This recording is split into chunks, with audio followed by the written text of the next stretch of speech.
اب عشرہ ذوالحجہ میں بھی تکبیرات کو کہنا ہے اور پورے 10 دنوں تک، اور باقی کے 3 دن۔ تو آئیو تکبیرات میں سب سے پہلے ہم خوب تکبیریں کہیں۔ مسند احمد کی روایت ہے، آپ سے فرماتے رہے کہتے ہیں ان 10 دنوں میں، مطلب ذوالحجہ کے پہلے عشرے میں کے مقابلے میں دوسرے کوئی ایام ایسے نہیں جن میں نیک اعمال اللہ کے یہاں زیادہ درجے والے ہو، لہٰذا ان دنوں میں کثرت سے اللہ کی وحدانیت بیان کرو، اللہ کی بڑائی بیان کرو اور اللہ کی حمد بیان کرو۔ ان 10 دنوں سے زیادہ عمل اللہ کو کوئی پسند نہیں، لہٰذا اللہ کی وحدانیت ایک ہونا بیان کرو، اس کی توحید بیان کرو، اور اس کے تعلق سے آپ آگے فرما رہے ہیں اس کی جو ہے بڑائی، اس کی تکبیر بیان کرو اور اس کی حمد بیان کرو۔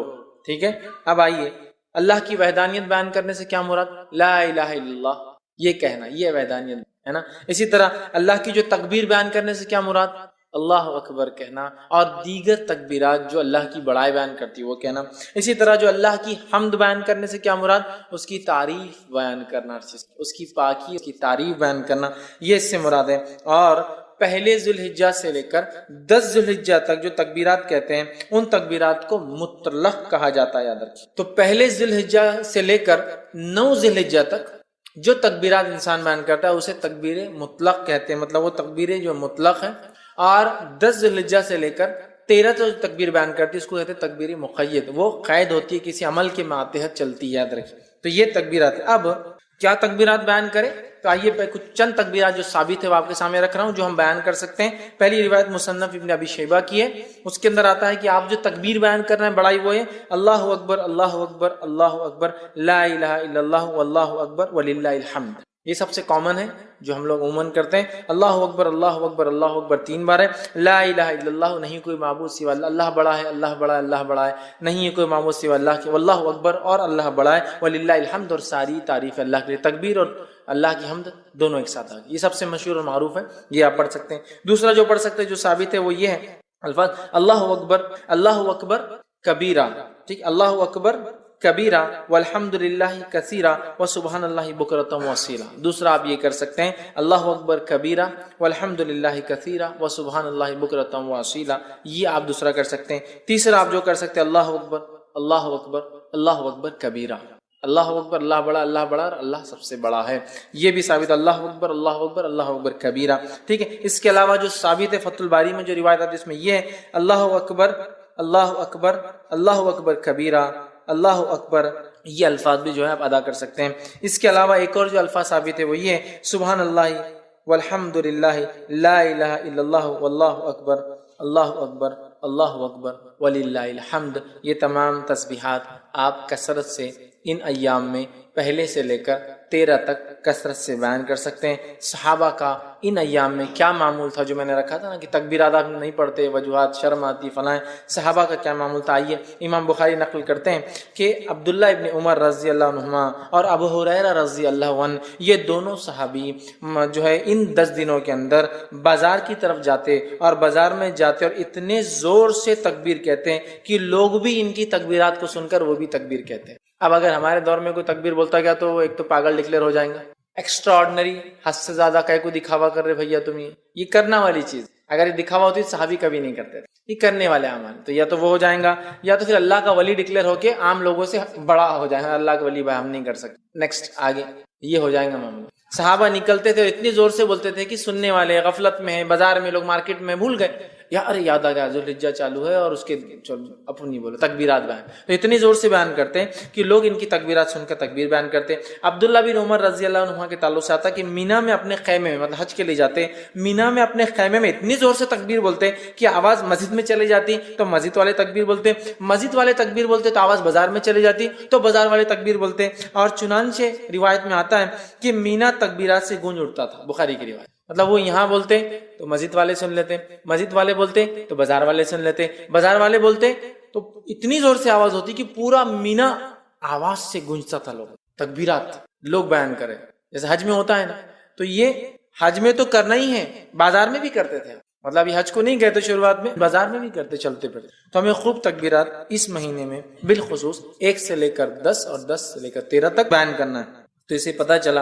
کہ ہمیں چلتے پھرتے اٹھتے بیٹھتے ان میں تکبیرات باواز بلند زور سے بیان کرنا ہے، اور عورتیں چونکہ وہ زور سے نہیں کر سکتی تو وہ پست آواز میں، ہلکی آواز میں اپنے گھروں میں کریں گی۔ ہاں اگر گھر میں غیر محرم کے سننے کے ڈر نہ ہو تو عورتیں بھی بلند آواز میں تکبیرات پڑھیں۔ سمجھ لیجیے گھر میں صرف محرم ہے، بھائی ہے، والد ہے، بچے ہے، سگے بھانجے بھتیجے، محرمات، تو عورت تیز بول سکتی ہے، لیکن ڈر ہو کہ غیر محرم سنیں گے تو پھر پست آواز میں بولیں گے، لیکن عورت بھی بولیں گی۔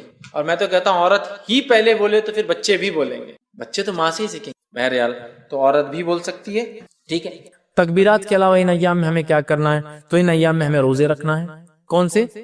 عشرہ ذوالحجہ، پہلے ذوالحجہ کی پہلے عشرے کی بات چل رہی ہے ہماری، تو اس میں کیا کرنا ہے؟ تکبیرات کے علاوہ روزے رکھنا ہے۔ نبی اکرم صلی اللہ علیہ وسلم کے تعلق سے آتا ہے، صحیح مسلم کی روایت ہے، مجھے اللہ تعالیٰ سے امید ہے کہ اس دن کا روزہ 9 ذوالحجہ، ایک سال پچھلے اور ایک سال اگلے گناہ کا کفارہ بنے گا، تو 9 ذوالحجہ کو تو رکھنا ہے، یہ غیر حاجی کے لیے، حاجی نہیں رکھیں گا۔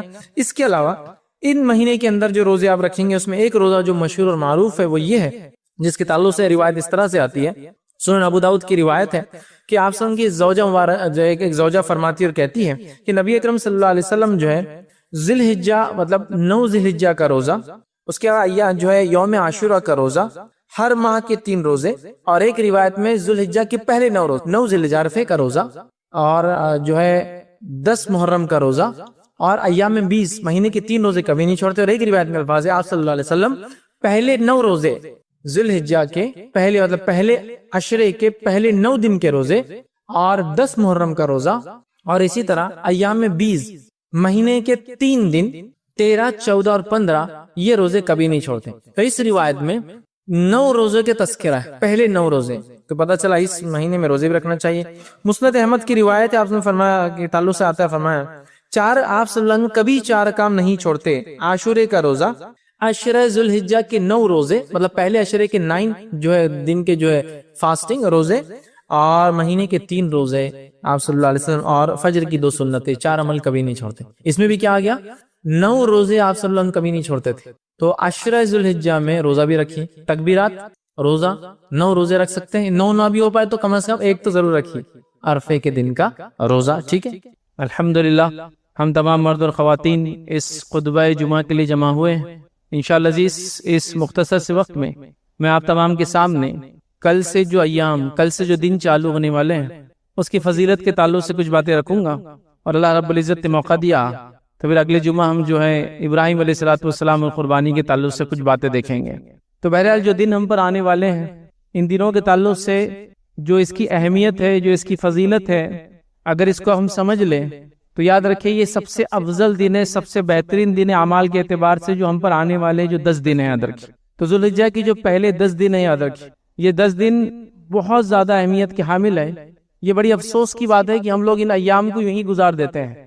ہمارے پاس جو ہے رمضان جو ہے، یقیناً رمضان کی بڑی فضیلت ہے، لیکن رمضان کے علاوہ پھر ہم کسی دن کی فضیلت نہیں مانتے ہیں، جبکہ ان دنوں کی فضیلت نبی اکرم صلی اللہ علیہ وسلم نے فرمایا سب سے زیادہ یاد ہے کہ ان میں جو اعمال کیے گئے اللہ رب العزت کو سب سے زیادہ محبوب ہے، سب سے زیادہ پسندیدہ ہے، اور وہ کون سے دن ہے؟ پہلے 10 دن جو ہے ذوالحجہ کی، یاد رکھیں۔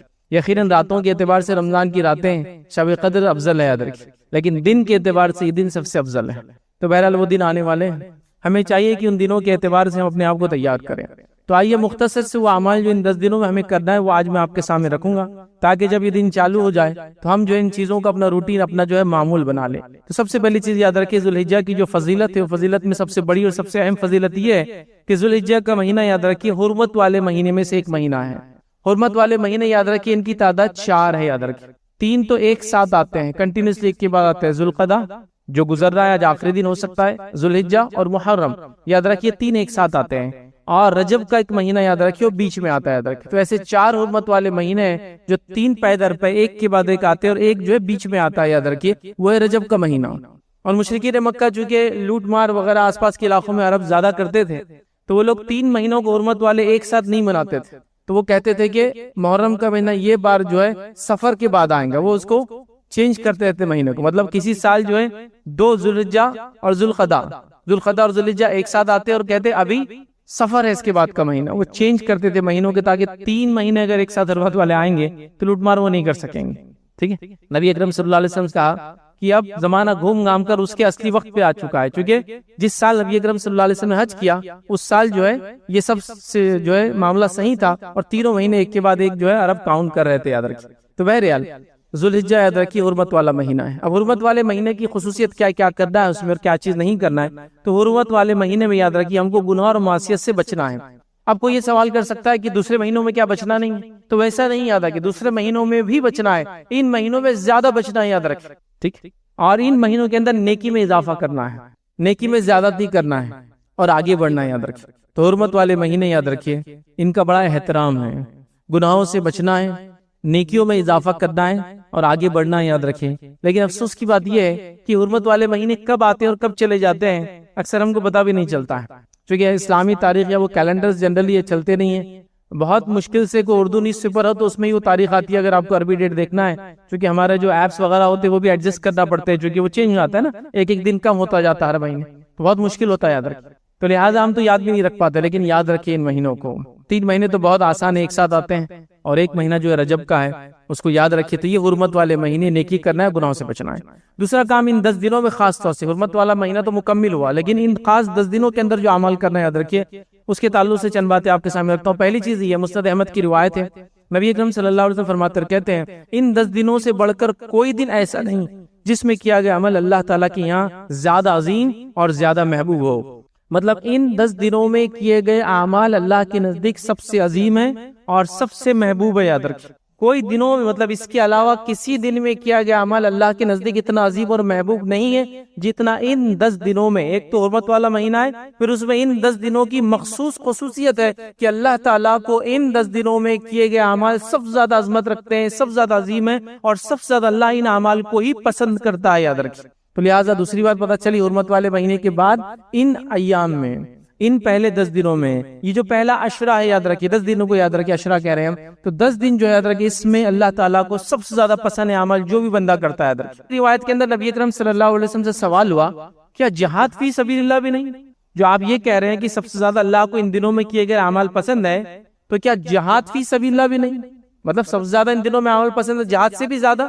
تو نبی اکرم صلی اللہ علیہ وسلم فرمایا ہاں جہاد سے بھی زیادہ، سوائے اس مجاہد کے جو اپنے جان اور مال کے ساتھ میدان جہاد میں جائے اور واپس لوٹ کے نہ آئے، اس کا عمل ہی پھر اس سے زیادہ افضل ہے. تو کتنا افضل ہے یاد رکھیں ان دنوں میں عمل کرنا. ان 10 دنوں کے اعمال ایک مجاہد کے عمل سے بھی زیادہ افضل ہے، صرف اس مجاہد سے کم ہے جو جان اور مال کے ساتھ میدان جہاد میں جائے اور پھر کچھ بھی واپس نہ آئے، نہ جان واپس آئی نہ مال، مطلب شہید بھی ہو گیا مال بھی چلا گیا، بس وہ افضل ہے باقی نہیں. تو کتنے افضل ہے یہ ایام جو گزر رہے ہیں. اب کتنی افسوس کی بات ہے ان ایام کو ہم یوں ہی چھوڑ دیتے ہیں، مطلب اس میں اعمال کرنا تو دور، ہم کو پتہ بھی نہیں چلتا کب آئے کب چلے گئے، کیونکہ وہ عید کی تیاریاں ہیں، تھوڑا بہت جو جانور وغیرہ لاتے ہیں، پھر کبھی کبھار آج کل تو وہ ٹرینڈ نہیں ہے کہ اس عید میں خرید یا لوگ شاپنگ وغیرہ زیادہ کرتے ہیں، بہرحال بس وہ کھانے پینے اور اس چیز کے اندر، یا پھر عید کے بعد سے جو پلاننگ ہوتی جانور کے ذبح ہونے کے بعد وہ کباب کیسے بنیں گے، فلاں کیسا ہوگا، اس میں بس ٹائم ویسٹ ہو رہا ہے. جیسے رمضان کا مہینہ گھومنے پھرنے، کھانے پینے، شاپنگ، خرید و فروخت میں جا رہا ہے، بیچنے اور گھروں کو تیار کرنے میں، رنگ روغن کرنے میں جا رہا ہے. یہ مہینہ یہ 10 دن بھی ایسے ہی گزر جاتے ہیں، ان کو تو پتہ بھی نہیں چلتا، گزر بھی جاتے ہیں، عید آ بھی جاتی ہے اور معاملہ ختم ہو جاتا ہے یاد رکھیں. تو لہٰذا ان ایام میں اللہ تعالیٰ کو کیے گئے اعمال سب سے زیادہ عظمت رکھتے ہیں، سب سے زیادہ محبوب ہے. لہٰذا آپ پلاننگ کر لیجئے کہ اب ان ایام میں ہم کیا کیا کریں گے یاد رکھیں، بڑے اہم ہے. اچھا ان دنوں میں کیے گئے اعمال سب سے محبوب کیوں ہیں؟ اس کے تعلق سے علامہ ابن کثیر رحمہ اللہ لکھتے ہیں، بہت بہترین قول ہے یاد رکھیے.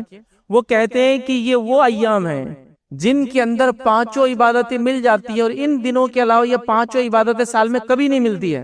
کون کون سی عبادت؟ توحید ہے، ہر بار ظاہر سی بات ہے اس پہ تو ہم کو قائم رہنا ہے. نماز ہے، ہر روز یہ تو پڑھنا ہی ہم کو یاد رکھیے. روزہ ہے یاد رکھیے، رمضان میں رکھنا ہے، ٹھیک ہے. زکوٰۃ ہے یاد رکھیے، سال میں ایک بار دینا ہے. اور حج ہوتا ہے، 5 ہے نا. تو 4 عبادت تو ایک ساتھ کبھی نہ کبھی ہو سکتی ہے. حج نہیں آتا ہے ہر بار یاد رکھ. تو وہ کہتے ہیں 5 چیزیں ان ایام میں مل جاتی ہے، چونکہ یہ حج کے ایام ہے نا. تو 5 چیزیں مل گئی. آپ نماز پڑھ رہے فرضی پڑھ سکتے، نفل پڑھ رہے، روزے نفل رکھ سکتے تو روزہ بھی مل گیا. زکوٰۃ نہیں تو آپ صدقہ دے سکتے، نفل تو خرچ کرنے کا معاملہ بھی ہو گیا. اور حج بھی اس میں آتا ہے یاد رکھیے. چونکہ 5 عبادتیں اس میں مل جاتی ہے، اس لیے اللہ رب العزت نے ان ایام کو سب سے افضل قرار دیا ہے، جس کو اس میں حج بھی آ رہا ہے یاد رکھیے. تو بڑی اہم بات ہے یاد رکھیے. تو لہٰذا ان 10 دنوں کو ہم کو بہت پلان کر کے منانا ہے یاد رکھیے. کچھ باتیں تو رسول اللہ صلی اللہ علیہ وسلم سے ملتی ہے اور کچھ باتیں عام رہیں گی، دونوں باتیں ہم دیکھیں گے انشاءاللہ، ٹھیک ہے. تو لہٰذا ہم کو ان ایام کو منانا ہے. اسی طرح ایک اور روایت کے اندر یہ الفاظ ہے جو مسند احمد کی روایت ہے. آپ نے فرمایا ان دنوں میں تم تحلیل کیا کرو، تحلیل لا الہ الا اللہ کہا کرو. اور پھر اسی حدیث میں آگے فرمایا اور ان دنوں میں تم تکبیر کہا کرو. تکبیر مطلب اللہ اکبر کہا کرو، اور ان دنوں کے اندر تم جو ہے تحمید کیا کرو، مطلب الحمدللہ کہا کرو۔ وہ مسند احمد کی روایت میں یہ الفاظ بھی ہے۔ تو 3 اذکار بھی بتا دیے جو ان ایام میں زیادہ کرنا ہے، لا الہ الا اللہ کہنا ہے، اللہ اکبر کہنا ہے، اور الحمدللہ کہنا ہے۔ دوسرے حدیث میں اور بھی الفاظ آتے ہیں، بہرحال تکبیرات اور وغیرہ وغیرہ سب آپ لوگ جانتے ہیں، انشاءاللہ موقع رہا تو دیکھیں گے۔ تو بہرحال خاص طور سے یہ 3 الفاظ تو یہاں آ رہے ہیں، 3 اذکار تو آ رہے ہیں۔ تو ہمیں ان 10 دنوں میں یہ بات تو پتہ چلی کہ کثرت سے اللہ کا ذکر کرنا ہے، مخصوص ذکر کے علاوہ بھی جو عمومی ذکر ہے، دعائیں ہیں وغیرہ، وہ بھی کرتے رہنا ہے۔ تو لہٰذا یہ سب سے افضل دن ہے، اور اس افضل دن کی حدیث کے آخر میں اللہ کے فرمائے یہ خاص طور سے کیا کرو۔ حالانکہ یہ بھی نیکی ہے، لیکن خاص ایمفسائز کیا جا رہا ہے، آپ کو یاد دہانی کی جا رہی ہے، یا اور یاد دلایا جا رہا ہے کہ یہ عمل تو خاص کیا کرو، تکبیر ہے، تحلیل ہے اور تحمید ہے، الحمدللہ خاص طور سے اس میں کرنا چاہیے یاد رکھ۔ اسی کے ساتھ ساتھ ان ایام میں جو عمل کرنے چاہیے یاد رکھیں، اس میں سے ایک عمل یہ ہے، اور کئی الگ الگ روایتوں میں مختلف الفاظ آتے ہیں جس میں یہ الفاظ بھی آتے ہیں کہ نبی اکرم صلی اللہ علیہ وسلم ان 9 دنوں کا روزہ ہمیشہ رکھتے تھے۔ ایک روایت میں الفاظ نبی اکرم صلی اللہ علیہ وسلم ان روزوں کو کبھی نہیں چھوڑتے تھے، شوال کے 6 روزے، پیر اور جمعرات کا روزہ، منڈے اور تھرسڈے کا روزہ، ایام میں 20 کے روزے مطلب چاند کے اعتبار سے 13، 14 اور 15 تاریخ کا روزہ، اور اس کے علاوہ محرم کا روزہ، اور اس کے علاوہ ذوالحجہ کے 9 روزے نبی اکرم صلی اللہ علیہ وسلم ہمیشہ رکھا کرتے۔ اس حدیث میں یہ پورے روزے ہیں، اور یہ تمام نفل روزوں کی لسٹ بھی آ گئی ایک ساتھ۔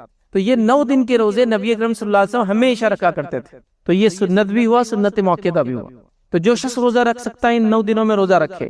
اب بہت سارے لوگوں کے لیے ایک نئی بات ہوتی ہے، ارے کیا ان دنوں میں بھی روزے؟ ہاں، ان دنوں میں اللہ کے رسول صلی اللہ علیہ وسلم پورے 9 دن روزے رکھتے۔ عید کا روزہ یاد رکھیں حرام ہے، عید کے دن روزہ نہیں رکھ سکتے آپ۔ ویسے سال میں 5 روزے نہیں رکھ سکتے آپ، حرام ہے اور منع ہے، عید الفطر، عید الاضحیٰ اور ایام تشریق کے 3 دن، مطلب 11 ذوالحجہ، 12 ذوالحجہ اور 13 ذوالحجہ، مطلب 10 کو عید ہوتی ہے، 11، 12، 13، تو یہ 4 روزے آپ نہیں رکھ سکتے کبھی بھی، اور عید الفطر کا روزہ حرام ہے یاد رکھیں۔ اس کے علاوہ جو روزے منع ہے یا احتیاط کے حکم ہے، جیسا کہ جمعے کا اکیلا روزہ نہیں رکھنا ہے، یا تو جمعرات جمعہ یا جمعہ ہفتہ، سنیچر سیٹرڈے کا اکیلا روزہ نہیں رکھنا، یا تو فرائیڈے سیٹرڈے یا سیٹرڈے سنڈے رکھنا چاہیے، لیکن یہ حرام بھی نہیں، رکھ بھی لے تو کوئی مسئلہ نہیں، لیکن اکیلا نہیں رکھنا ہے، لیکن یہ روزے منع ہے یاد رکھیے۔ تو لہٰذا 9 دنوں کے روزے میں اور آپ رکھ سکتے ہیں۔ ٹائم ٹیبل دیکھ لیجیے اپنے اپنے علاقوں میں، سحر کا آخری وقت کیا ہے، ٹھیک ہے، اور انسان جو ہے روزوں کا جو اہتمام کر سکتا ہے ان 9 دنوں میں خاص طور سے۔ یہ سنت موقع ہے۔ چلے کوئی نہ رکھ پائے کسی وجہ سے، صحت ہے، سفر ہے، عورتوں کے مخصوص مسائل ہیں، تو ایک روزہ تو رکھنے کی ضرور کوشش کرے، وہ ہے عرفے کا روزہ۔ عرفے کے روزے کے تعلق سے صحیح مسلم کی روایت ہے، نبی اکرم صلی اللہ علیہ وسلم فرماتے ہیں کہ عرفے کا ایک روزہ مجھے اللہ رب العزت سے امید ہے کہ پچھلے 1 سال اور اگلے 1 سال کے گناہوں کا کفارہ بنے گا۔ تو عرفے کا روزہ رکھ لیجیے۔ 9 ذوالحجہ کا روزہ عام اعتبار سے، 9 کا روزہ کم از کم رکھیں۔ 9 کے روزے کی فضیلت یہ ہے کہ آپ صلی اللہ علیہ وسلم فرماتے ہیں مجھے اللہ کی ذات سے امید ہے کہ یہ پچھلے 1 سال اور اگلے 1 سال کے گناہوں کا کفارہ بنے گا۔ اور یاد رکھیں نوافل پہ جو گناہ کے کفارے کی بات آتی ہے یہ صغائر کے تعلق سے آتا ہے، کبیرہ کے لیے توبہ کنڈیشن ہوتی ہے، ہمیشہ ہمیشہ کے لیے، وہ کبیرہ گناہ کے لیے توبہ کنڈیشن ہی، صغائر نماز، نفل روزہ، وضو کرنے سے ہے نا، نیکی کرنے سے اچھائی وہ معاف ہوتے رہتے ہیں۔ تو اس میں یہ بھی ہوتا ہے، تو 1 سال کے پچھلے گزر چکا اور 1 سال کے اگلے، ایک روزہ 2 سال کے گناہوں کا کفارہ ہے۔ اور محرم کا جو 1 روزہ ہے وہ 2 روزے ہے، وہ 1 سال کے گناہ کا کفارہ ہے، 9، 10، اور اگر 9، 10 محرم کا نہ رکھ سکے آپ تو 10، 11، اور اس کی فضیلت ہے وہ 1 سال کے پچھلے 5 گناہوں کا کفارہ ہے، لیکن یہ 1 روزہ 2 سال کے گناہوں کا کفارہ ہے۔ تو 9 روزے رکھے، آپ نہیں رکھ سکتے آپ کوئی مسئلہ نہیں، تو یوم عرفہ کا کوشش کرے کہ آپ روزہ رکھیں، ٹھیک ہے، اور اس کو پانے کی کوشش کرے، یاد رکھیں۔ اسی طرح یاد رکھیے ان 10 دنوں کے اندر جو ایک عمل خاص آپ کو کرنا ہے، جو عمل خاص بتائے جا رہے ہیں اس کے اندر خاص عمل ہے، وہ یاد رکھیے، وہ قربانی کرنا ہے۔ قربانی یاد رکھیے اس 10 تاریخ کو آپ کوشش کرے کہ کرے جو افضل ہے، 10 کو نہ ہو سکے تو اس کے بعد کے ایام میں بھی آپ کر سکتے ہیں، یاد رکھیں، لیکن 10 کو خاص طور سے قربانی کرے، کیونکہ ان 10 دن میں کیے گئے عمل اللہ کو سب سے زیادہ محبوب ہے، تو کیوں نہ 10ویں دن ہی قربانی کر دی جائے۔ اور نبی اکرم صلی اللہ علیہ وسلم 10ویں دن ہی قربانی کرتے، مطلب عید کے دن ہی قربانی کرتے۔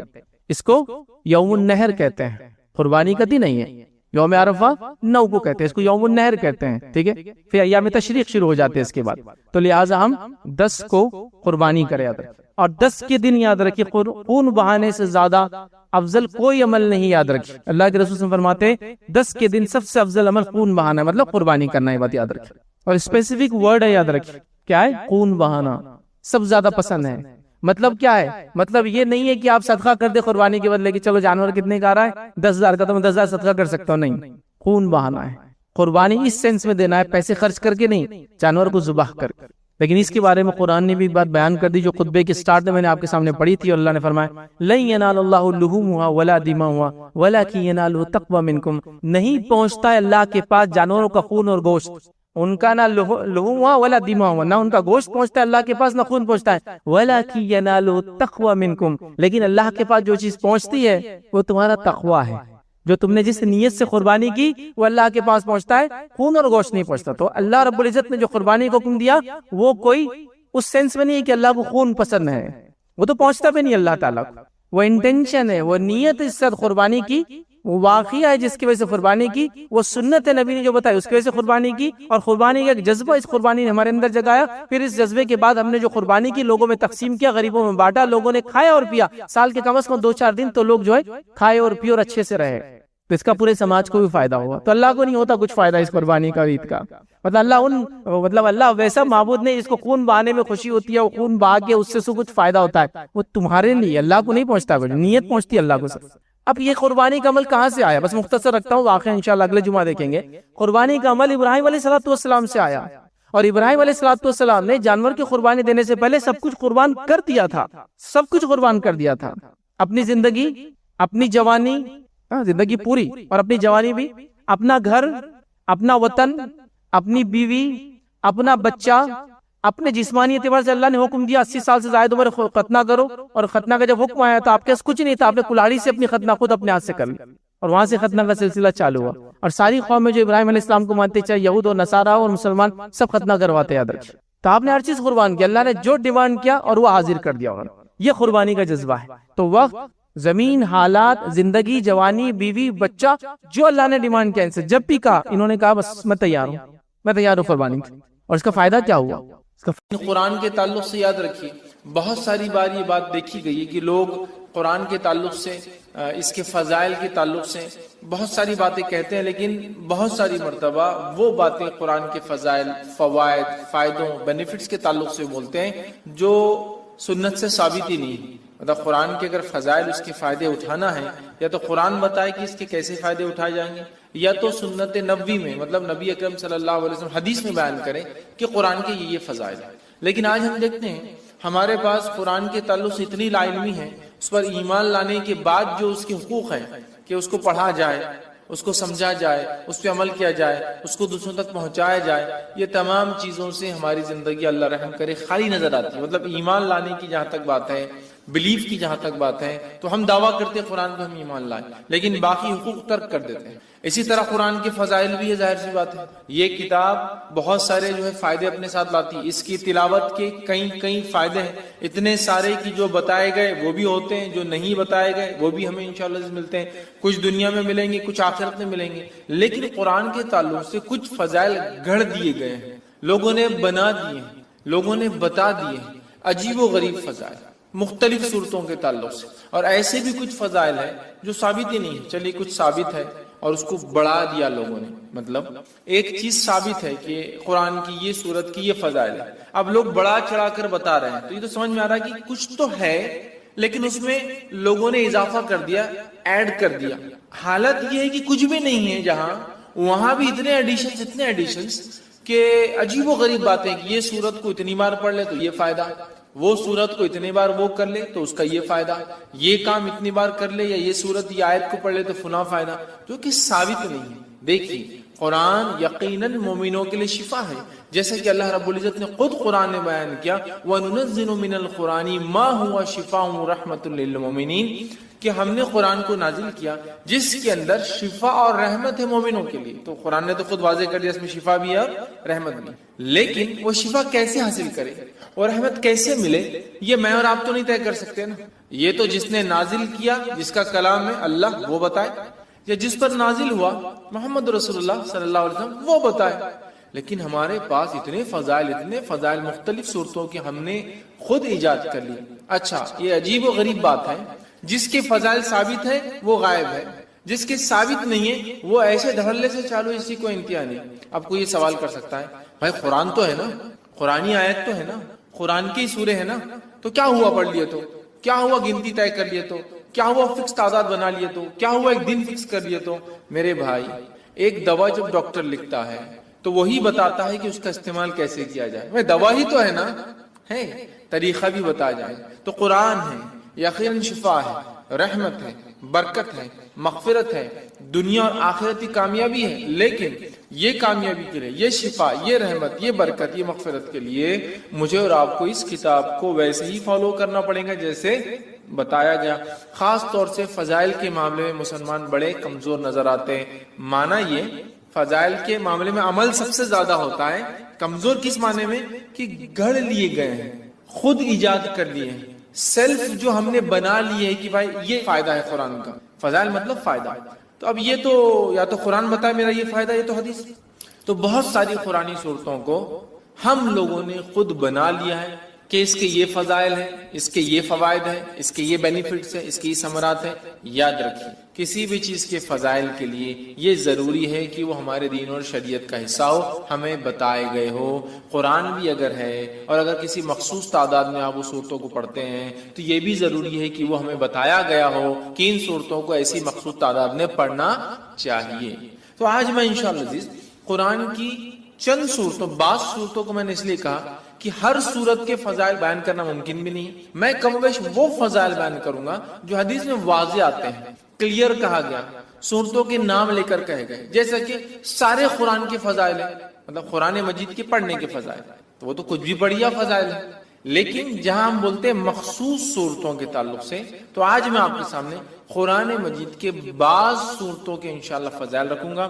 اور انشاءاللہ العزیز اللہ تعالیٰ نے موقع دیا تو میں قرآن مجید کی بعض صورتوں کے نہیں، بعض آیتوں کے اور بعض الفاظ کے فائدے بھی اور فضائل بھی انشاءاللہ کبھی آئندہ وقت رکھوں. تو آج صورتوں کے، چیپٹرز کے، سوروں کے فضائل دیکھیں گے. پھر کبھی موقع رہا تو اس کی خاص آیتوں کے اور خاص الفاظ کے جو حدیث میں آتے ہیں وہ فضائل بھی کبھی ہم دیکھیں. ٹھیک ہے؟ تو بعض صورتوں کے، کیونکہ ہر کسی کی فضیلت آتی بھی نہیں. اچھا کچھ فضائل آتے ہیں لیکن وہ ضعیف ہے، موضوع ہے. مطلب ایسی حدیثیں ہیں جو نبی اکرم صلی اللہ علیہ وسلم سے ثابت نہیں، یا تو ان میں کوئی کمزوری ہے، ویکنس ہے، یا تو موضوع ہے، من گڑت ہے، لوگوں نے خود بنا کے ڈال دیے کہ اللہ کے رسول صلی اللہ علیہ وسلم نے یہ فرمایا. تو ظاہر سی بات ہے ہم ضعیف اور موضوع روایتوں کے یہاں نہیں لے سکتے. تو لہٰذا میں وہ باتیں آپ کے سامنے رکھوں گا جو صحیح اور حسن درجے کی روایتوں سے ثابت ہیں، تاکہ ہمیں قرآن مجید کی بعض صورتوں کی فضائل اگر پتہ چلے تو ہم ان صورتوں کو پڑھ کر تلاوت کر کے انشاءاللہ ان سے بینیفٹس اٹھا سکتے ہیں. میں بہت سرسری طور سے کچھ صورتیں ایسی جن کی بہت لمبے لمبے فضائل، جیسے کہ سورۃ الفاتحہ، بہت لمبے لمبے، سورۃ الملک، اسی طرح سورہ اخلاص، سورہ فلق، سورہ ناس، بہت طویل ان کے بینیفٹس آتے ہیں، فضائل آتے ہیں. لیکن یقیناً اتنا وقت نہیں ہے کہ میں تمام کے لوں. یقیناً صورتوں کی تفسیر میں نے سورہ فاتحہ کی تفسیر رکھی تو اس کے سارے فضائل ماشاءاللہ اس میں رکھے. آج میں مختصر چنندہ اہم فضائل کو، اگر ایک صورت ہے جیسے سورۃ الکہف، کئی فضائل آتے ہیں تو ظاہر سی بات پورے نہیں رکھوں گا، ان میں سے کچھ، تاکہ ہم زیادہ سے زیادہ صورتوں کے آج فضائل دیکھنے کی کوشش کریں کہ ان صورتوں کے کیا فضائل آتے ہیں، خود قرآن نے کیا بیان کیے، اور کچھ فضائل جو احادیث میں آتے ہیں انشاءاللہ جس وہ میں آپ کے سامنے رکھنے کی کوشش کروں گا. آئیے سب سے پہلے ہم دیکھتے ہیں سورۃ الفاتحہ. ترتیب میں جائیں گے انشاءاللہ، لیکن ترتیب میں جب ایک حدیث میں کئی صورتوں کے فضائل اگر آئیں گے تو میں پھر اس کو وہیں رکھ دوں گا، وہ صورت کو ہم بعد میں نہیں دیکھیں گے. ٹھیک، ورنہ کوشش کریں گے کہ ہم سیکوینشلی جائے سورۃ الفاتحہ سے. تو سب سے پہلی سورت قرآن کی سورۃ الفاتحہ ہے، اور سورہ فاتحہ کی یاد رکھیے بہت بہت بہت فضیلت ہے. اتنی فضیلت ہے کہ جس کی کوئی انتہا نہیں. اس سورت کے نام ہی ہمیں بتا دیں گے کہ اس کی فضیلت کتنی ہے. ٹھیک ہے، اس سورت کے ناموں سے ایک نام ہے ام القرآن، قرآن کی ماں. ایک نام ہے سبا مسانی، 7 بار بار پڑھی جانے والی آیت ہے. ایک نام ہے قرآن عظیم، مطلب خود سورہ فاتحہ کو بڑا قرآن کہا گیا ہے. اس کا ایک نام ہے سورہ الحمد. اسی طرح سورۃ الشکر، سورہ دعا، سورہ شافیہ، سورہ الکافیہ، سورہ کنز، شفا والی، کافی ہو جانے والی، خزانہ، ٹھیک ہے، دعا، تعریف، الحمد، کئی نام اس کے آتے ہیں. ان کے نام ہی خود بتاتے ہیں اس سورت کے کتنے سارے فضائل. اور فاتحہ اس لیے کہا جاتا ہے کہ اس سے قرآن شروع ہوتا ہے. فاتحہ افتتاح سے لفظ آتا ہے، اس کا مطلب فتح مطلب کھلنا، اوپننگ. تو چونکہ قرآن اس سے کھلتا ہے اسی لیے اس کو سورہ فاتحہ کہا جاتا ہے، قرآن اس سے شروع ہوتا ہے.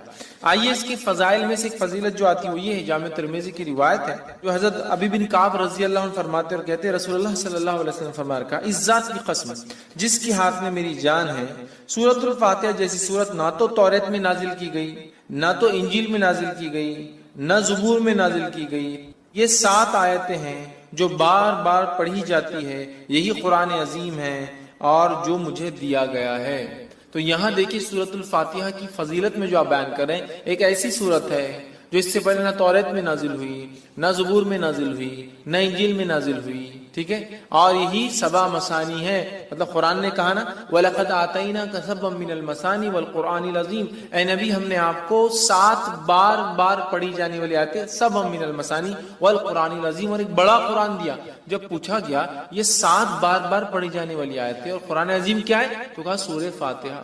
سورہ فاتحہ قرآن کہا گیا، قرآن عظیم بڑا قرآن کہا گیا. اسے کتنے فضائل، تو کہا نہ اس سے پہلے یہ توریت میں نازل ہوئی، نہ زبور میں، نہ انجیل میں. کتنی بڑی فضیلت ہے. اور امت محمدیہ کو ہی صرف یہ سورت دی گئی ہے، اس سے پہلے نہیں دی گئی تھی. کتنے فضائل ہے سورت کے، اس سے میں سمجھتا ہوں ہم اندازہ لگا سکتے ہیں. اسی طرح جو ہے تمام جسمانی جو ہے عوارض کے لیے سورہ فاتحہ پڑھ کر دم کرنا شفا کا باعث. تمام جسمانی کوئی تکلیف انسان کو ہو، سورۃ الفاتحہ کو پڑھ کر دم کیا جا سکتا ہے. اس کے تعلق سے بخاری کی روایت ہے، ابو سعید خدری رضی اللہ عنہ فرماتے ہیں اور کہتے ہیں کہ ہم لوگ جو ہے سفر میں تھے اور ایک جگہ جو ہے پڑاؤ ڈالا تو ایک لڑکی آئی اور کہنے لگی اس قبیلے کے سرداروں کو بچھو نے جو ہے کاٹ لیا، کیا آپ میں سے کوئی ہے جو اس کو جھاڑ پھونک کرے گا، بچھو کے زہر کو اتارے گا؟ پڑھنے سے، رقیہ کرنے سے، کسی چیز کو دم کرنے سے بچھو کا زہر کیسے اترتا ہے؟ کوئی آدمی سوچ سکتا نا. اور حدیث میں آتا ہے کہ بچھو کا زہر سورہ فاتحہ سے اتارا گیا. ٹھیک ہے، پہلے میں حدیث رکھتا ہوں پھر اس کی تفصیلات سمجھاتا ہوں. تو کوئی ہے جو اس کا علاج کر دے، کوئی دم پھونک کرنے والا ہے. ایک آدمی جو ہے اس کے ساتھ جو ہے چل دیا، مطلب صحابہ میں سے ایک آدمی ان کے ساتھ جو چل دیا، حالانکہ اس نے کبھی نہیں اس کے بارے میں سنا تھا کہ یہ دم کرتا ہے. ٹھیک ہے، جب دم کرنے والا پلٹ کر واپس آیا تو اس سے پوچھا گیا کہ تم دم کرنا جانتے بھی ہو؟ دم سمجھتے ہو؟ پڑھ کر ایسا پھونکنا کہ تھوڑا تھوک اڑے دم. تو کیا تم جانتے بھی ہو دم کیا ہوتا ہے؟ تم نے کر کے آیا یا یوں ہی کہہ دیا کہ مجھے دم آتا ہے ویسے چلے گئے اٹھ کر؟ ٹھیک ہے، اس نے کہا نہیں، میں نے تو بس سورہ فاتحہ پڑھی اور پھونک مار دی. ٹھیک، سورہ فاتحہ پڑھی اور پھونک مار دی اور اس کو شفا ہو گئی. اب آپ کوئی سوچ سکتا آدمی کہ بچھو نے کاٹا، زہر ہے، اور آپ پھونکنے کی بات کر رہے ہیں. ٹھیک، تو آج جدید سائنس اس طرف بڑھ چکی ہے کہ لیکوڈز کے اندر خود کی سمجھنے کی صلاحیتیں ہوتی ہیں. معلوم، پانی کے تعلق سے ایک اسٹڈی آئی ہے کہ پانی پہ جب کچھ کلمات پڑھے جاتے ہیں تو پانی اپنے مالیکولز کو ریسٹرکچر کرتا ہے. معلوم، مطلب اس کو جب کچھ پڑھا جاتا ہے، جیسے ایک آدمی بسم اللہ کہہ کر پڑھے گا تو پانی اپنے آپ کو ریسٹرکچر کرے گا. معلوم، وہ آپ کے انسٹرکشنز کو سمجھ سکتا ہے. اب یہ الگ بات ہے کہ ابھی یہ ایک سائنٹیفک، ابھی اس کے لیے فیکٹ ایک لمبا وقت ہے، بٹ ابھی ہم کو پتا چل رہا ہے جو سائنس آج کی بتا سکتی ہے. لکوڈز جو ہوتے ہیں ان میں اپنی انڈرسٹینڈنگ ہوتی ہے اور وہ ریسٹرکچر کر سکتے، ری ڈیزائن کر سکتے اپنے آپ کو، سامنے والا کیا پڑھ رہا ہے. اگر اسی بات کو ہم ذہن میں رکھیں، جو آج ایک ابتدا ہے اس فیلڈ کی، ہو سکتا ہے آگے بہت ساری باتیں ہمارے سامنے آئے، یہ ابتدا ہے، تو ہمیں پتا چلتا ہے زہر بھی قسم کا لکوڈ ہے جو اندر جا رہا ہے. جب اللہ کا کلام پڑھ کے انسٹرکشنز مل رہے ہیں تو وہ ایکٹ کرتا ہے، اس میں ریئیکٹ کرتا ہے، ریسٹرکچر کر سکتا ہے اپنے آپ. جو زہر ہے وہ شفا میں بھی تبدیل ہو سکتا ہے. واللہ عالم، یہ تو ابھی ابتدا ہے.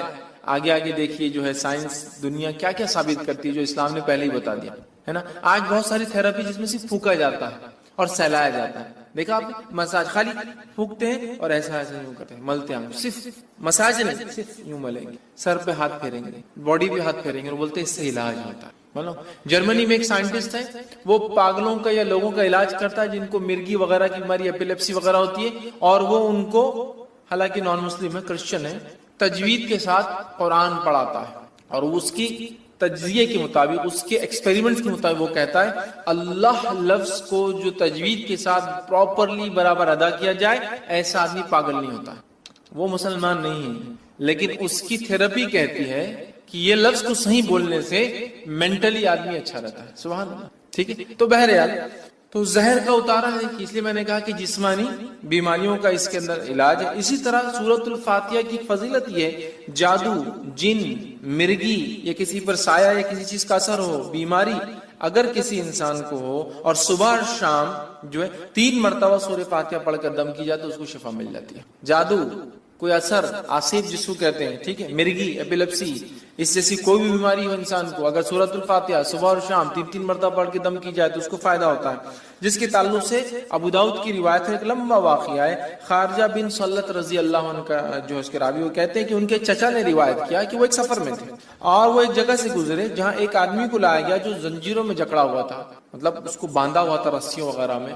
لوگوں نے کہا یہ پاگل ہے اور تم محمد صلی اللہ علیہ وسلم کے ساتھی ہو اور تم محمد صلی اللہ علیہ وسلم کے ساتھ رہے ہو، کچھ ایسا پڑھو کہ اس انسان کو شفا ہو جائے.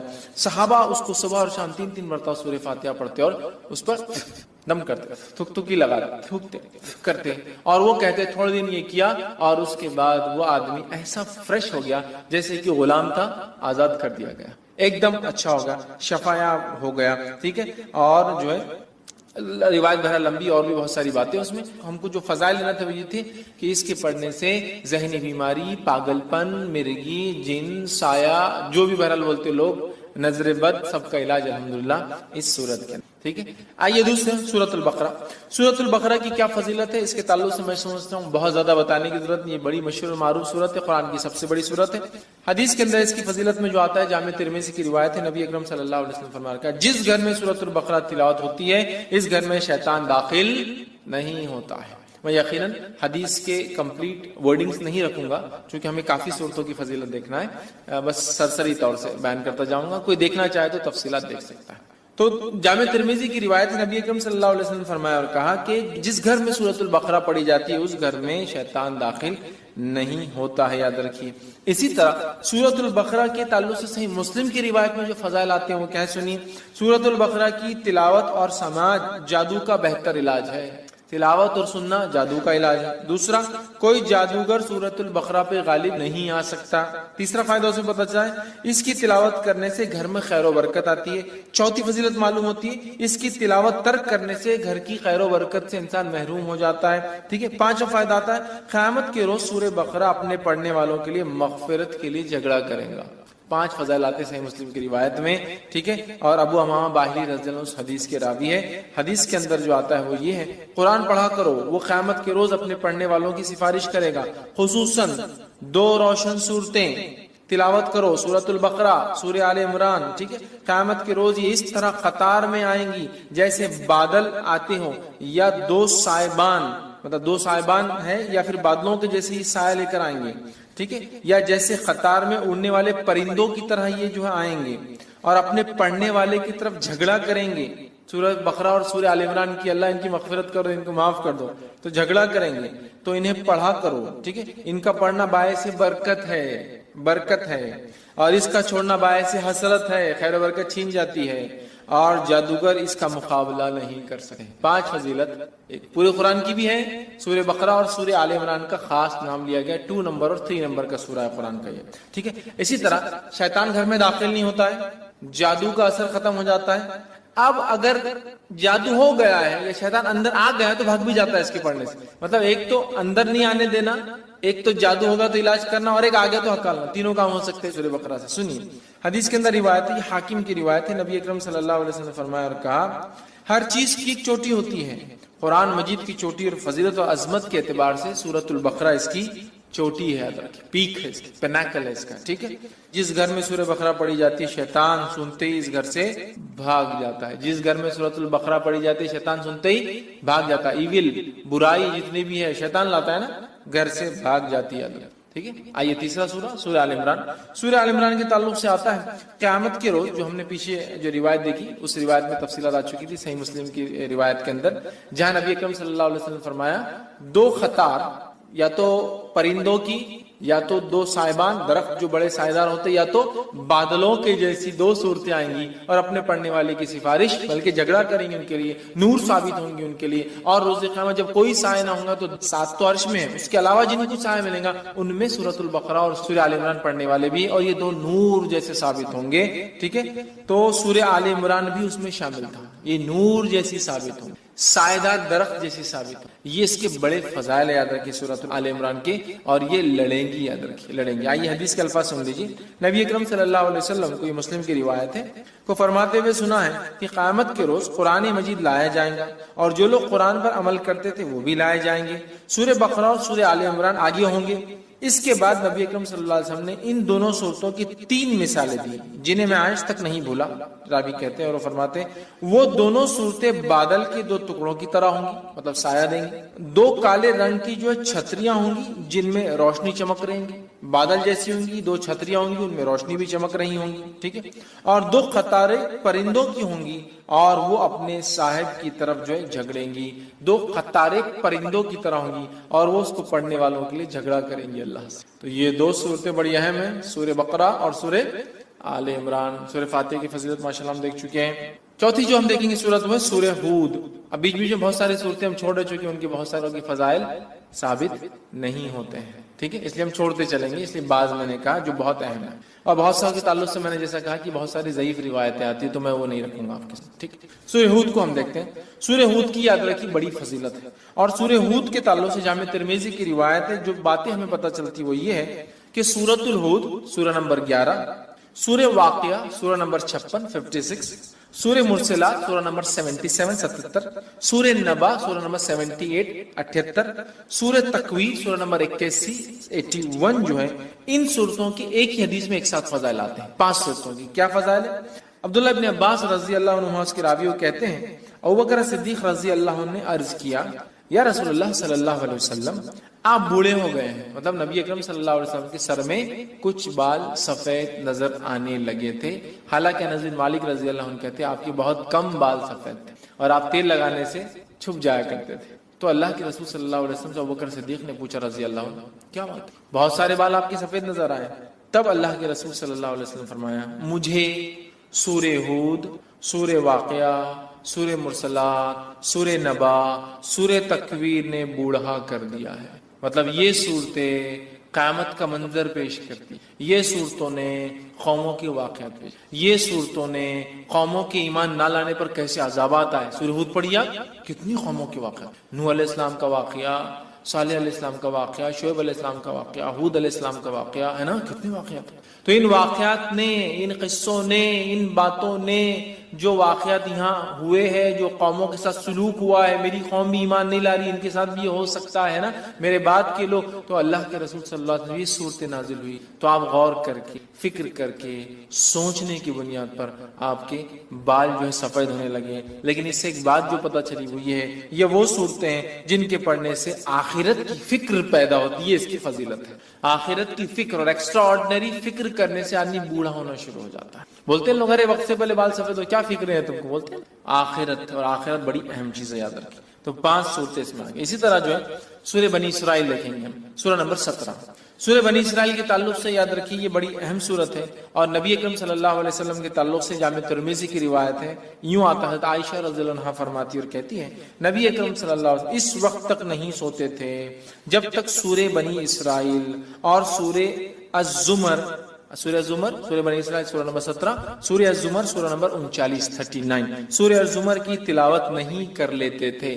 نبی اکرم صلی اللہ علیہ وسلم نہیں سوتے جب تک کہ 2 صورتوں کی تلاوت نہ کرتے، سورہ بنی اسرائیل، ٹھیک ہے، یا سورہ اسراء سورہ نمبر 17، اور دوسرا آپ فرماتی اور کہتی سورہ الزمر، سورہ زمر سورہ نمبر 39 39 نمبر کا یاد رکھیں. یہ 2 کی جب تک تلاوت نہ کرتے جب تک آپ سوتے نہیں تھے، یاد رکھیں. ٹھیک، اس سے پتہ چلا نبی اکرم صلی اللہ علیہ وسلم جس سورت کی تلاوت کر کے سو رہے ہیں یقیناً وہ سورت بڑی اہمیت کی، بڑی بڑی بڑی اہمیت کی حامل ہے. ٹھیک ہے، تو یہ 2 صورتوں کے تعلق سے آتا ہے کہ آپ سونے سے پہلے اس کو تلاوت کیا کرتے تھے. آئیے آگے بڑھتے ہیں. سورہ نمبر 18 سورہ کہف دیکھتے ہیں.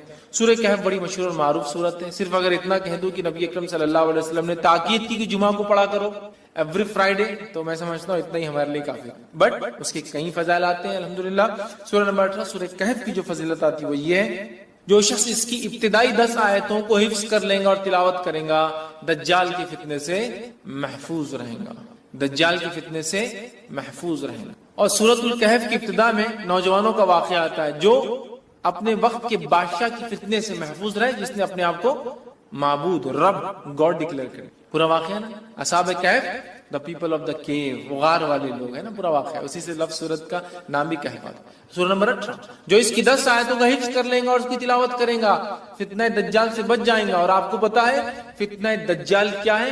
فتنہ دجال وہ فتنہ ہے جس کے تعلق حدیث میں آتا ہے کہ آدم علیہ الصلوۃ والسلام اور نوح علیہ الصلوۃ والسلام نے اپنی قوم کو اس سے ڈرایا، حالانکہ ان کے زمانے میں آنے والا نہیں تھا، آخری نبی کے آئے تک نہیں آنے والا تھا، ہے نا، اور آخری نبی کے دور میں بھی نہیں آنے والا تھا، ان کے امتیوں میں آنے والا تھا، اور وہ بھی ہر امتی پہ نہیں آنے والا تھا، جو زمانے کے آخری وقت میں رہیں گے، جو ایمان کے اعتبار سے بڑے کمزور ہوں گے، تو ان میں جو مضبوط ہوں گے وہ بچ جائیں گے، ٹیسٹ ہوں گا ایک طرح سے، امتحان۔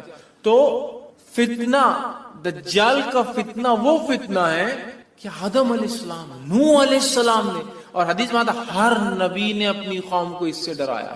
اور جب اللہ کے رسول صلی اللہ علیہ وسلم نے علامت قیامت بیان کی نا، حدیث میں آتا، راوی کہتے ہیں فجر کی نماز کے بعد نبی اکرم صلی اللہ علیہ وسلم نے کہا کہ میں تم سے نہ کہتا تھا دجال کے بارے میں، تمیمت داری جو کرسچن تھے، عیسائی تھے، وہ آج میرے پاس پہنچے 1 مہینے کے سفر کے بعد، اور انہوں نے مجھ سے ایک واقعہ بیان کیا، چونکہ وہ ایمان بھی لائے ہیں اس چیز کو دیکھنے کے بعد، اسلام قبول کر لیا ہے، اور انہوں نے دجال سے ملاقات کی ہے، میں نہ کہتا تھا تم سے۔ اور اس کے بعد نبی اکرم صلی اللہ علیہ وسلم سناتے گئے، راوی کہتے ظہر کا وقت آ گیا، ہم نے ظہر کی نماز پڑھی، پھر علامت قیامت اب بتاتے گئے، عصر کا وقت آ گیا، ہم نے عصر کی نماز پڑھی، پھر علامت قیامت بتاتے گئے، اور صحابہ کہتے ہیں جب پوری علامتیں آپ نے ہم کو دن بھر میں بتا دی تو ہم اتنے خوف زدہ ہو گئے کہ کسی جھاڑی کے پاس سے جاتے ڈر لگنا شروع، کسی جھاڑ کے پاس سے ڈر لگتا تھا کہ دجال نکل کے آنا جائے، اتنا ڈرا، دجال اتنی خطرناک، اور اس سے سیفٹی کے لیے صرف 10 آیتیں یاد کرنا ہے، 10 جملے، 10 سینٹنسز یاد کر لو، محفوظ۔ اب آپ بولیں گے 10 جملوں سے کیسا محفوظ ہو سکتا ہے انسان؟ ہو سکتا 10 جملے کے معنی اور مفاہیم۔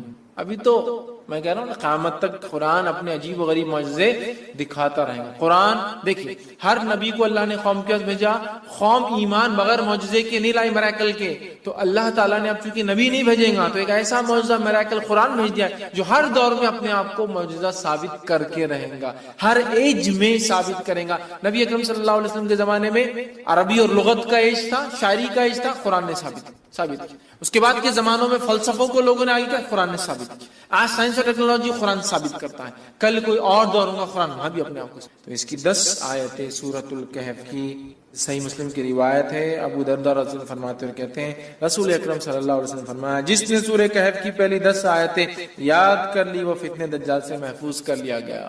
یاد کرو، سمجھو اس کو، اس کے معنی مفہوم پہ غور کرو، فتنے دجال سے انشاءاللہ ہم بچ جائیں گے، ٹھیک ہے۔ اسی طرح جو ہے سورہ کہف کی آخری 10 آیت تلاوت کرنے والا فتنے دجال سے محفوظ رہیں گا۔ پہلی 10 آیتیں یاد کرنے والا، آخری 10 آیتیں تلاوت کرنے والا محفوظ رہیں گا۔ یاد بھی کر لے، یاد کرنا ہے تو مسئلہ نہیں۔ اور کچھ علماء لکھتے ہیں ہو سکتا ہے دونوں سے فائدہ، واللہ عالم، چونکہ طبرانی کی روایت میں الفاظ اس طرح سے، ابو سعید خدری رضی اللہ عنہ کہتے ہیں رسول اللہ صلی اللہ علیہ وسلم فرمایا جس نے سورۃ الکہف کو اس طرح پڑھی جس طرح نازل ہوئی تو وہ اس کے لیے قیامت کے روز نور ہوں گی، مکہ سے لے کر جس جگہ وہ رہتا وہاں تک کے لیے نور، انڈیا سے وہاں پڑھے تو وہاں تک اتنا بڑا نور رہے گا، جس جگہ سے مکہ تک اتنا بڑا نور اس کے لیے ثابت ہوگا۔ اور جس نے سورہ کہف کی آخری 10 آیتیں پڑھی فتنے دجال سے، اس سے کوئی نقصان نہیں پہنچے گا۔ تو 10 آیتیں یاد کر لی تو بھی بچ گیا، آخری 10 آیتیں پڑھ لی تو بھی بچ گیا، ٹھیک ہے۔ اور میں بھی ہو سکتا دونوں بھی اس کا معنی ہو کہ پہلی بھی پڑھ لے، 10 بعد کی بھی پڑھ لے، انشاءاللہ انسان محفوظ۔ اسی طرح جمعہ کی روز سورہ کہف کی تلاوت کرنے والے کے لیے 2 جمعوں کے درمیان ایک روشن نور ہوتا ہے، 2 جمعے کے درمیان روشن نور ہوتا ہے، یہ حاکم اور بیہقی کی روایت یاد رکھیں۔ اسی طرح جو ہے سورہ کہف کے بعد سورہ فتح یہ قرآن کی 48 نمبر کی سورت 48، ٹھیک ہے۔ سورہ فتح کے تعلق سے جو ہے آپ صلی اللہ علیہ وسلم فرمایا اور کہا کہ دنیا و ما فیہا کی ہر نعمت سے زیادہ یہ سورت مجھے محبوب، دنیا اور اس میں جو کچھ ہے اس سے زیادہ مجھے یہ سورت محبوب ہے، پسندیدہ ہے، میں اس کو چاہتا ہوں۔ کیوں؟ بخاری کی روایتیں ہم جانتے ہیں سورہ فتح نازل ہوئی تھی، اس کی ابتدا جب حدیبیہ 6 ہجری کا واقعہ ہے، عمرے کے لیے صحابہ اور اللہ کے رسول صلی اللہ علیہ وسلم گئے، مشرکین نے آنے نہیں دیا، ایک ٹریٹی سائن ہوئی، ایک پیکٹ سائن ہوا، صلح سائن ہوئی، دستخط ہوئی، جس کو صلح حدیبیہ کہتے ہیں۔ اور صحابہ پریشان تھے، دل میں تھوڑے سے ملال کر رہے تھے کہ ہم جنگ لڑتے ان سے، ہم کو آنے نہیں دیتے۔ اللہ کے رسول صلی اللہ علیہ وسلم لیکن امن کو پسند کیا جنگ ان کے مقابلے میں. تو اللہ رب العزت نے جب یہ ہو گیا تو اللہ نے فرمایا انا فتحنا لک فتحا مبینا، اے نبی ہم نے آپ کو کامیابی دی، کھلی کامیابی. صحابہ وہ خوش ہو گئے کہ ہم کو تو دنیاوی لگ رہا تھا، ہم تو معاہدہ کر کے پیچھے رہ گئے، قرآن کہہ رہا ہے فتح مبین ہے. تو آپ سے فرما رہے اس سے زیادہ مجھے کوئی صورت پسند نہیں. اس کے تعلق سے ایک طویل لمبا واقعہ ہے. عمر ابن خطاب رضی اللہ عنہ نے اللہ کے رسول صلی اللہ علیہ وسلم ایک مسئلہ پوچھا، بخاری کی روایت. یہ مسئلہ کب پوچھا؟ جب آپ نبی اکرم صلی اللہ علیہ وسلم تھوڑی سی پہلے بحث کر چکے تھے. واقعہ معلوم ہے نا؟ حضرت عمر رضی اللہ عنہ آئے، اللہ کے رسول صلی اللہ علیہ وسلم نے کہا کہ اللہ کے رسول صلی اللہ علیہ وسلم کے ہم حق پر نہیں ہیں. آپ نے کہا تو ہم لڑتے کیوں نہیں، کیوں صلح ہو رہی ہے؟ آپ نے خاموش. پھر گئے ابوبکر صدیق رضی اللہ عنہ کے پاس، کا مسئلہ کیا ہے؟ ہم حق پر نہیں ہے تو کہا ہے، پھر لڑتے کیوں نہیں؟ ابوبکر صدیق خاموش رہے کہ اللہ کے رسول خاموشی اختیار کی نا، مل گیا نا جواب. اب شاید اس کے بعد یہ سوال کریں، روایت میں تفصیلات نہیں آتی، میں سمجھ رہا ہوں اس کی ترتیب سے. حضرت عمر نے مسئلے کا سوال پوچھا، آپ نے جواب دیا، پھر پوچھا، آپ نے جواب دیا، پھر پوچھا، 3 بار پوچھا، آپ خاموش. اب حضرت عمر رضی اللہ عنہ آگے نکل گئے قافلے میں اور دل میں سوچ رہے ہیں کیوں میں نے 3 بار سوال کر. اگر اللہ کے رسول صلی اللہ علیہ وسلم ناراض ہو گئے ہوں تو اللہ کو قرآن کی آیت ہی اتار دے گا. اب میرے کچھ نہ کچھ مصیبت آتی، مطلب کہیں میرا تذکرہ نہ آ جائے، قرآن اتر جائیں گا اور میرا کنڈیمنیشن یا میرے بارے میں کچھ نہ کچھ آ جائے گا اور یہ ٹھیک نہیں ہو. بہت پریشان ہو، بہت دل میں پریشان ہونے لگے اور آگے چلے گئے کہ 3 بار پوچھنا، 1 بار پوچھا ٹھیک تھا نا، کیوں میں نے سیکنڈ اور تھرڈ ٹائم پوچھ لیا؟ اننیسیسری تھا، نہیں بولنا چاہیے تھا، نہیں پوچھنا چاہیے تھا. آپ سب پتہ نہیں کیا کیفیت میں تھے، کیا حالت تھی. اب میرے پہ خواہ ہوتا جاتا ہے. اب اتنی دیر میں اللہ کے رسول صلی اللہ علیہ وسلم نے کہا عمر کا ہے. ابھی تو آگے چلے گئے. ایک صحابی کا دیکھو جا کے عمر، وہ آگے گئے اور چلائے عمر تمہیں اللہ کے رسول صلی اللہ علیہ وسلم بلا رہا. حضرت عمر گھبرا گیا، کہا اب کچھ تو بھی ہو گیا، کوئی آیت اتر گئی میرے خلاف، چونکہ میں نے اننیسری ڈسٹرب کر. نبی نے ایک بار جواب نہیں دیا، خاموش رہ جانا تھا، پھر دوسری بار پھر خاموش رہ جانا تھا، 3 بار کر. وہ گئے، تب نبی اکرم صلی اللہ علیہ وسلم نے پوچھا، جبکہ وہ ڈرتے ہوئے جا رہے تھے کہ میرے بارے میں کچھ نہ اتر گیا ہو. آپ نے فرمایا میرے لیے کہ قرآن تو نہیں نازل ہو گیا؟ تو آپ نے فرمایا آج رات مجھ پر ایک سورت نازل کی گئی ہے جو مجھے ہر اس چیز سے محبوب ہے جس پر سورج طلوع ہوتا ہے، مطلب سورج جس پر نکلتا ہے. اِنَّا فَتَحْنَا لَكَ فَتْحًا مُبِينًا، اسے بخاری میں بات کیا، مطلب سورہ فتح نازل ہوئی تھی. کہا یہ سورت مجھے سب سے زیادہ محبوب ہے، چونکہ ظاہری اعتبار سے ناکامی نظر آ رہی تھی لیکن اللہ ہی جانتا تھا یہ بڑی کامیابی تھی. کیسا؟ صلح حدیبیہ کے بعد اسلام جو ہے پورے عالم میں پھیلنا شروع ہوا اور آنے والے 3 سے 4 سالوں میں کئی ممالک مسلمان ہو گئے، اسلام ہو گئے، کیونکہ اب امن سائن ہو گیا. اب خطوط جانے لگے اور مبلغین جانے لگے اور بہت سارے لوگ سمجھ گئے کہ قریش نے معاہدہ کرا، مطلب جھک گئے ہے نا. قریش کہتے ہیں سب سے بڑی مچھلی کو سمندر کی، جس کو کسی دوسرے پانی کے جانور سے خطرہ نہیں ہوتا اور یہ جب چاہے کسی کو بھی نگل سکتی ہے، سو کہتے قریش. جب سب سے بڑی مچھلی نے معاہدہ کر لیا تو واقعی کا کیا سمندر میں، سمجھتے نا. قریش کا معاہدہ آٹومیٹک سگنل تھا کہ اب محمد صلی اللہ علیہ وسلم ان کے ساتھی کوئی معمولی لوگ نہیں رہے. ایک زمانے میں جن کو مسئلہ اور کچلا اور قتل کیا گیا، اب یہ وہ لوگ ہیں جن کی عزت اور اکرام کرنا ہماری مجبوری ہے. حدیبیہ سائن یونیٹری بہرحال.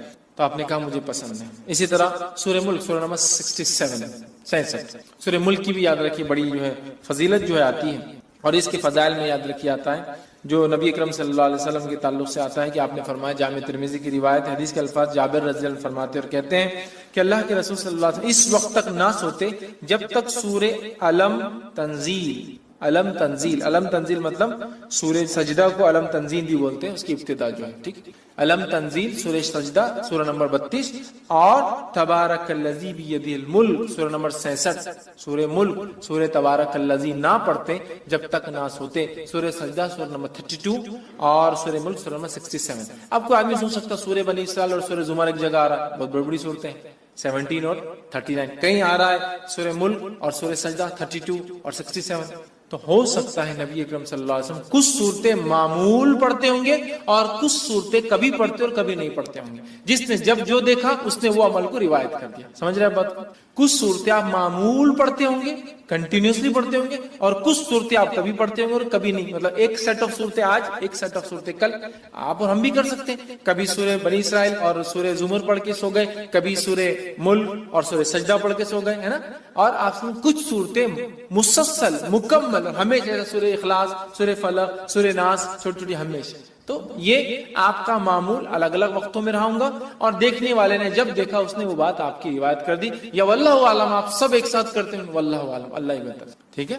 تو بہرحال اس میں آتا ہے کہ آپ 2 صورتیں، مطلب الف لام میم تنزیل ٹھیک ہے، مطلب یہ سورہ سجدہ اور اس کے بعد تبارک الذی بیدہ الملک سورہ نمبر 67 پڑھتے ہیں۔ سورہ ملک کو آپ صلی اللہ علیہ وسلم فرماتے ہیں اور کہتے ہیں، حاکم کی روایت ہے، عبداللہ ابن مسعود رضی اللہ عنہ اس کے راوی کہتے ہیں سورہ ملک تبارک الذی بیدہ الملک عذاب قبر سے رکاوٹ ہے۔ آپ سب روز پڑھتے اور یہ عذاب قبر سے رکاوٹ ہے، آڑ ہے، ڈیفنس ہے میرا اور آپ کا، یاد رکھیں۔ اسی طرح جو ہے سورہ ملک قیامت کے روز اپنے پڑھنے والوں کے لیے سفارش کریں گی، یہ ابن ماجہ کی روایت ہے۔ سورہ ملک سفارش کریں گی، یاد رکھیے، حتیٰ کہ وہ جھگڑا کریں گی اور اس پڑھنے والے کو بخشا کر لے جائیں گے، خبر میں بھی بینیفٹ، آخرت میں بینیفٹ۔ سورہ ملک تبارک الذی بیدہ الملک، ٹھیک، وہو علی کل شیء، یہ آپ پڑھیں گے، اس کے فائدے۔ اسی طرح سورہ ملک پڑھنے والے کی مغفرت کے لیے قیامت کے روز اللہ تعالیٰ سے یہ سورہ جھگڑا کریں گی اور جنت میں لے جائیں گی، عذاب قبر سے محفوظ رکھیں گی، آخرت میں اللہ تعالیٰ سے جو مجادلہ کریں گی، جھگڑا کریں گی اور جنت میں بھی لے جائیں گی اپنے پڑھنے والے کو، ٹھیک۔ یہ جو ہے طبرانی کی روایت میں کہ جنت میں لے جائیں گی، ٹھیک ہے۔ بہت ہی جو ہے اہم صورت ہے۔ اس کے تعلق سے ایک بات جو آتی ہے، ابن کثیر رحمہ اللہ نے اپنی تفسیر میں سورہ ملک کی اس کو روایت کیا، وہ روایت اس طرح سے، سورہ ملک خود پڑھنی چاہیے اپنے بیوی بچوں کو، حتیٰ کہ اپنے پڑوسیوں کو بھی اس کی پڑھنے کی تلقین کرنا چاہیے، اور صحابہ ایسا کرتے تھے، خود پڑھتے تھے، اپنے بیوی بچوں کو بولتے تھے، اور اڑوس پڑوس میں بولتے تھے سورہ ملک پڑھا کرو بھائی، سورہ ملک پڑھا کرو، سمجھ رہے آپ، ہمیں بھی کرنا چاہیے۔ اسی طرح آگے بڑھتے ہیں، سورہ نمبر 76 سورہ جو ہے دہر یا سورہ انسان 76 سورہ دہر، اس کی انشاءاللہ دیکھتے فضائل۔ روایت صحیح مسلم کی ہے، رسول اکرم صلی اللہ علیہ وسلم جمعہ کے روز فجر کی نماز میں سورہ سجدہ اور سورہ دہر کی تلاوت کرتے ہیں۔ سورہ دہر سورہ نمبر 76 اور سورہ سجدہ سورہ نمبر 32 کی آپ صلی اللہ علیہ وسلم فجر کی نماز میں تلاوت کرتے تھے، ٹھیک ہے۔ اور جمعہ کے روز، جمعہ کے دن جب آپ فجر پڑھاتے تو ان دو صورتوں کی اس میں جو ہے آپ صلی اللہ علیہ وسلم تلاوت کیا کرتے تھے۔ اسی طرح سے مسلم کی ہی روایت میں الفاظ اس طرح سے آتے ہیں، عبداللہ ابن عباس رضی اللہ عنہ اس کے راوی فرماتے ہیں رسول اللہ صلی اللہ علیہ وسلم جمعہ کے روز نماز فجر کی پہلی رکعت میں سورہ سجدہ، دوسری رکعت میں سورہ دہر کی تلاوت فرماتے، اور اسی طرح جمعہ کی نماز میں سورہ جمعہ اور سورہ منافقون کی تلاوت کرتے۔ جمعہ کی فجر میں یہ دو، اور جمعہ کی نماز میں، جمعہ کی جو نماز ہوتی ہے اس میں خاص نماز میں آپ سورہ جمعہ سورہ نمبر 62 62 اور سورہ منافقون سورہ نمبر 63 63 آپ پڑھا کرتے ہیں۔ تو ظاہر سی بات ہے اللہ کے رسول صلی اللہ علیہ وسلم کی سلیکشن بہت امپورٹنٹ ہے، کچھ نہ کچھ مقصد ہے اس کے پیچھے، ٹھیک۔ تو یہ اس کی فضیلت ثابت کر۔ اسی طرح نبی اکرم صلی اللہ علیہ وسلم کے تعلق سے آتا ہے کہ آپ جو ہے مسبحات پڑھے بغیر نہیں سوتے۔ مسبحات کس کو کہتے ہیں؟ مسبحات یہ 7 قرآن کی صورتیں ہیں جن کی ابتدا اللہ کی حمد و ثنا یا تسبیح سے شروع ہوتی ہے۔ جیسے فار ایگزامپل، مثال کے طور پہ سورہ نمبر 17 سورہ بنی اسرائیل، سبحان الذی اسری بعبدہ، سبحان، مسبحات وہ صورتیں جن کی فرسٹ آیت میں اللہ کی حمد و ثنا اور تسبیح ہے، سمجھ رہے آپ؟ مسبحات اس کو کہتے ہیں، ٹھیک ہے۔ سبح اسم ربک الاعلی، سورہ اعلیٰ کی پہلی آیت مسبحات کہتے ہیں۔ تو ایسی 7 صورتیں ہیں جو اللہ کی حمد و ثنا سے ان کی پہلی آیت شروع ہوتی ہے، اس کو کہتے ہیں مسبحات۔ تو ایک روایت میں آتا ہے جامع ترمذی کی، نبی اکرم صلی اللہ علیہ وسلم، جس کے راوی جو ہے ارباز بن ساریہ رضی اللہ عنہ کہتے ہیں نبی اکرم صلی اللہ علیہ وسلم سونے سے پہلے مسبحات کی تلاوت فرمایا کرتے تھے اور ارشاد فرماتے تھے ان میں ایک آیت ایسی ہے جو 1000 آیت سے بہتر۔ ایک آیت کون سی ہے؟ مخفی، چھپا ہوا ہے، ہڈن، یہ قرآن کے چھپے ہوئے خزانوں میں سے خزانہ ہے۔ جیسا حروف مقطعات ہے نا، چھپے ہوئے خزانے قرآن کی، چھپی ہوئی چیز ہے، ویسا ہے۔ ایک ہے کوئی جو 1000 کے برابر ہے۔ مسبحات میں کون کون سے آتا ہے؟ وہ صورتیں جن کی ابتدا اللہ کی حمد و ثنا سے شروع ہوتی ہے، ایسی 7 ہیں، اور اللہ کی حمد و ثنا پہ ختم ہونے والی صورتیں بھی 7 ہیں، اسٹارٹنگ والی 7 ہیں اور اینڈنگ والی بھی 7 ہے۔ اسی طرح اللہ کی حمد و ثنا کرنے والی سوروں کی شروعات 7 ہے۔ اللہ کی حمد و ثنا کی نفی جو لوگ کرتے ہیں، مطلب اس کے خلاف، اس کے رد میں بھی جو صورتیں چالو 7 ہے، ویسے جو 7 سٹارٹ ہوتی ہے جو اللہ کی حمد و ثنا کے خلاف جو کام ہوتا ہے اس کے رد کرتے ہوتی ہے کہ اللہ ایسا نہیں، اللہ ویسا نہیں، انہوں نے ایسا کر دیا، ٹھیک۔ بہرحال تو مسبحات کون کون سی صورتیں؟ سورہ نمبر 17 سورہ بنی اسرائیل، سورہ نمبر 57 سورہ حدید 57، اب اس کی فضیلت بھی یہاں آگے دیکھیں، سورہ حدید 57، سورہ حشر سورہ نمبر 59، ٹھیک ہے، 59۔ اسی طرح جو ہے سورہ صف سورہ نمبر 61، ٹھیک ہے۔ اسی طرح جو سورہ جمعہ سورہ نمبر 62، سورہ تغابن سورہ نمبر 64، اور اسی طرح سورہ اعلیٰ سورہ نمبر 87۔ یہ 7 صورتیں جو مصبحات ہیں، آپ صلی اللہ علیہ وسلم یہ ساتوں پڑھ کر سویا کر. 17, 57, 59, 61, 62, 64 اور 87 یہ اتنی صورتیں پڑھ کر نبی اکرم صلی اللہ علیہ وسلم سویا کرتے تھے. آئیے آگے بڑھتے ہیں. اسی طرح سورہ تکویر سورہ نمبر 81 کے تعلق سے ہم دیکھتے ہیں. سورہ تکویر کے تعلق سے نبی اکرم صلی اللہ علیہ وسلم فرماتے ہیں، یہ جو ہے جامع ترمذی کی روایت آپ نے فرمایا، جو شخص اپنی آنکھوں سے قیامت کا منظر دیکھنا پسند کرتا ہے وہ سورہ تکویر، جو شخص اپنی آنکھوں سے قیامت کا منظر دیکھنا پسند کرتا ہے وہ سورہ تکویر سورہ نمبر 81 پڑھے، سورہ انفطار سورہ نمبر 82 پڑھے، اور سورہ انشقاق سورہ نمبر 84 یہ 3 صورتیں پڑھے. اس کے سامنے قیامت کا منظر ظاہر ہے. جو شخص قیامت کا منظر اپنی آنکھوں سے دیکھنا چاہتا ہے وہ 3 صورتیں پڑھے. پہلا سورہ تکویر سورہ نمبر 81، دوسرا سورہ انفطار سورہ نمبر 82، اور تیسرا سورہ انشقاق سورہ نمبر 84. یہ پڑھے قیامت اپنی آنکھوں سے. اس کی فضائل کیا ہوں گے؟ اس کا مطلب فضائل یہ ہے کہ اس کو پڑھنے سے آخرت یاد آتی ہے، قیامت یاد آتی ہے. انسان وہ مناظر دیکھتا ہے جو مناظر تب ہونے والے ہیں، یقیناً وہ انٹینسٹی ہم کبھی نہیں سمجھ پائیں گے، لیکن کچھ نہ کچھ ایک پکچر سامنے آ جاتا ہے نا. تو بہرحال وہ چیز اس سے جو ہے ظاہر ہوتی ہے. تو یہاں 81 کی فضیلت بھی آ گئی، 82 کی بھی آ گئی، 84 کی بھی آ گئی. اللہ کام بیچ بہت ساری صورتوں کے بیچ میں ایسا ایک الفاظ میں سورہ حدید 57 کے بیچ میں آ گئی، حالانکہ میں نے ترتیب میں نہیں لیا تھا چونکہ ایک حدیث کا حصہ تھا. آئیے اسی طرح سورہ اعلیٰ سورہ نمبر 87 کی کیا فضیلت ہے. سورہ اعلیٰ کے تعلق سے آتا ہے نبی اکرم صلی اللہ علیہ وسلم، یہ صحیح مسلم کی روایت ہے، نماز عیدین اور جمعہ کی نماز کی پہلی رکعت میں سورہ اعلیٰ اور دوسری رکعت میں سورہ غاشیہ تلاوت کرتے ہیں. جمعہ کی نماز میں اور عیدین کی نماز میں پہلی رکعت میں سورہ اعلیٰ، دوسری رکعت میں سورہ غاشیہ تلاوت کرتے ہیں. سورہ اعلیٰ سورہ نمبر 87، سورہ غاشیہ سورہ نمبر 88. تو 87 اور 88 2 آیتوں کی آپ ایک کے بعد ایک تلاوت کیا کرتے تھے. کتنی اہم بات ہے، کتنی اہم فضیلت ہے. اندازہ لگایا کہ آپ صلی اللہ علیہ وسلم اس کو تلاوت کیا کرتے تھے جمعہ اور عیدین کی نماز. پہلی رکعت میں سورہ اعلیٰ، دوسری رکعت میں سورہ غاشیہ. ہمیں بھی چاہیے اس کی تلاوت کرے. عموماً ہم دیکھتے ہیں بہت سارے لوگ کرتے بھی ان دوستوں کی تلاوت جمعہ کی نماز میں اور عیدین کی نماز میں، تو اس سے بھی اس کی فضیلت پتہ چلتی ہے. اسی طرح جو ہے نماز وتر کی پہلی رکعت میں نبی اکرم صلی اللہ علیہ وسلم سورہ اعلیٰ پڑھتے ہیں. زیادہ تر پہلی رکعت میں سورہ اعلیٰ پڑھتے، دوسری رکعت میں سورہ کافرون پڑھتے، تیسری رکعت میں سورہ اخلاص پڑھتے. ٹھیک ہے، تو اس سے بھی اس کی فضیلت پتہ چلتی ہے سورہ اعلیٰ کی کہ آپ صلی اللہ علیہ وسلم اس کو نماز میں پڑھا کرتے تھے. یاد رکھیے. اور خاص طور سے یہ سورہ غاشیہ سورہ نمبر 88 اس کی فضیلت آ گئی کہ یہ بھی نبی اکرم صلی اللہ علیہ وسلم جمعہ اور عیدین کے نماز میں اس کو تلاوت کرتے تھے. ٹھیک.